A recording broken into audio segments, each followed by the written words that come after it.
Pesanan dari saudara WR yang ada di Sidoarjo, Jawa Timur.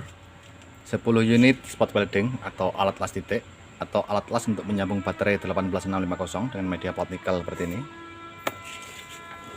Ini tipe yang jepit yang menuju ke aki semuanya, yang positif negatif ya. Dan rekomendasi untuk aki 12 volt minimal 7 ampere untuk memaksimalkan kinerja dari alat ini. Dan yang perlu diperhatikan pada saat pengelasan, pastikan kedua sisi tidak saling bersentuhan nih.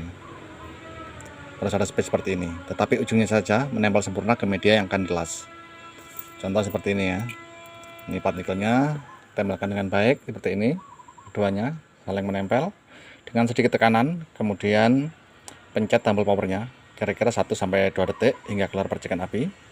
Lalu angkat, maka media yang akan dilas itu akan menempel dengan baik dan sempurna. Oke. Ini sudah kita tes ulang semua, tinggal proses packing dan segera kita kirim. Terima kasih.